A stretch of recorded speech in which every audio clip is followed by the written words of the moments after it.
Hello, it's Monica from Crafting with Quilling Lady, and today I've got a project for you for week number 2, texture from Mintay Papers Challenge. I'm going to use that beautiful birthday men collection from Mintay Papers, and I'm going to show you 3 tricks how to add texture to any of your projects. To create my base, I'm going to use scalloped card base in kraft card. And this one is 15 by 15 centimeters.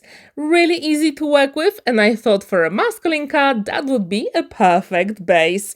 So now I'm going to create a panel using dark brown color, and this one measures 5 1/4 by 5 1/4 of an inch. So the first trick to add texture is to use your scoring board.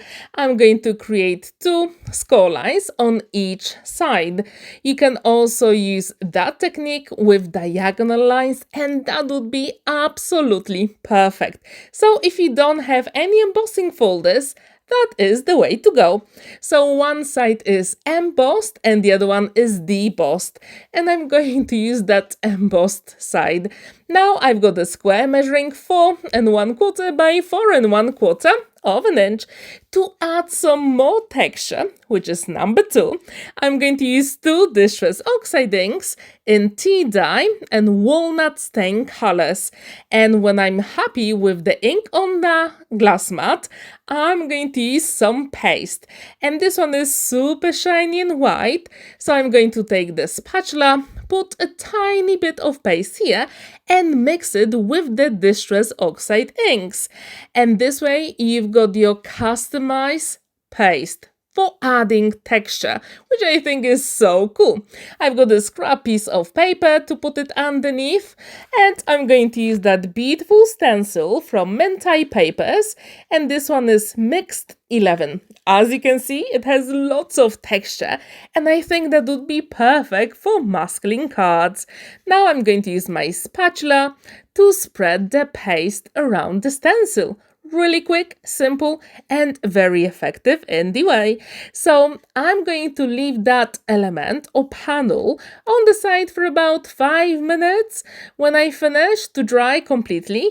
And in the meantime, I'm going to clean my stencil and spatula with water. Very easy to do, so do not be afraid if you want to use some paste.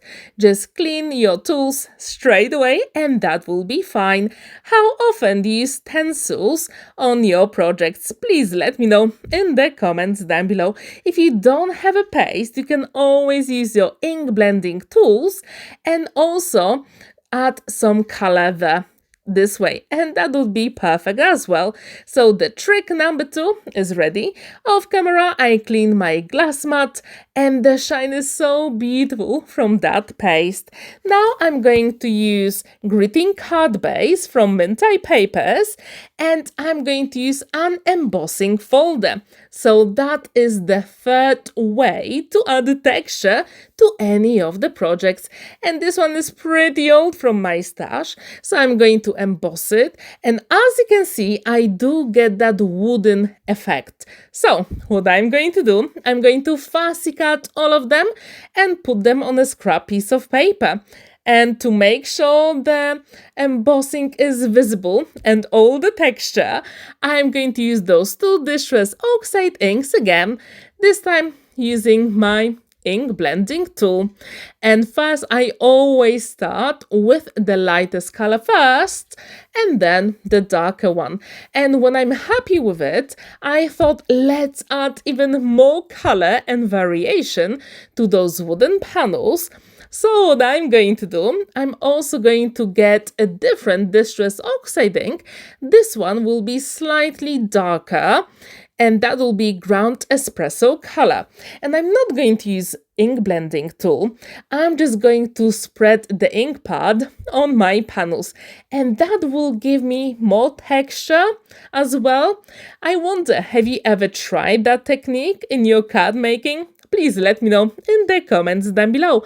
I also wonder, how many masculine cards have you created? Do you have your favorite? If you struggle, I really recommend that birthday man card from Mintay Papers. It is so easy to work with, and I'm going to fussy cut some of the elements later on. Now it is time for ground espresso to add some colors. As you can see, I'm literally using the ink pad straight on those panels. If you've never heard about Mintay Papers challenge, I left the link in the description down below together with the hashtags. So every week is a different theme. Week number 2 is texture. To be honest, I am a little bit behind the schedule, but I'm going to do my best to catch up as soon as I can. So week number 2 is texture, and I left the link to that post on Facebook as well, where you can share your beautiful texture designs there as well. So now I'm going to place those wooden panels using my one and only liquid glue magic glue, because I will have time to maneuver the elements. And do not be afraid if some of the panels here will be off the card, because later on we're going to adjust it and get rid of the excess. So do not worry. It's always good fun to create something special. And these cards are handmade. So far, we've got 3 ways how to add texture to your project. So the first one is using a scoring board. The second one is using the textured paste. And the third one, embossing folder. How many ways of adding texture to your projects have you used in your card making? Do you have a different way how to do it? Please let me know in the comments down below. Now, as you can see, I'm going to add it here, and then first, because I can see the excess here, I'm going to turn it over and use my scissors to get rid of the excess on the sides. And I think this is so easy and cool to do it. What do you think about the color scheme for this card? I think brown is pretty good color for masculine makes. Do you have your favorite color palette to do it? So now I'm going to place it at the front of the card, and when this is ready, you can decide if you want to decorate the card or if you want to put a panel inside to write a message. So this one is ready. I'm pretty happy with the result, and off camera I fussy cut some of the elements from that birthday man collection, and I'm going to do a dry run to see if I'm happy with the placement of all the elements. As I told you, it's always a good idea to put the panel with the textured paste on the side for a couple of minutes and really make sure the paste is completely dry before you move on to the next step. If you want, you can also add some double-sided foam adhesive for extra dimension, but here I decided against it because there is so much texture going on in this card, and when you tilt the card, oh my gosh, the shine is beautiful. Now it is time for a panel that goes inside, and this one is 5 by 5 inches white card. I'm going to use my liquid glue because I'll have time to maneuver the elements if I need to, and this way I can write a message inside. Really quick and simple fix. So now we can add the sentiment at the front of the card. And from Mintay Papers, they've got loads and loads of sentiment. So I chose one of them. And to add even more texture, I actually use one of the embossed panels using that kraft card, and I'm going to use my liquid glue to attach all the elements.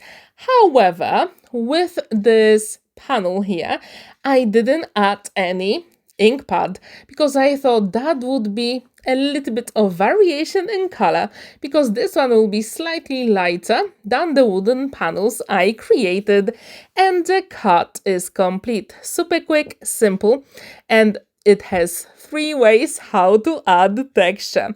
So don't forget to check the description down below for Mintay Papers challenge. And week number 2 is texture. Thank you so much for watching and spending that time with me. Don't forget to like this video, give it a thumbs up and subscribe to my channel if you haven't already, because there are more videos coming your way very soon. Have a wonderful day and happy crafting! Bye for now!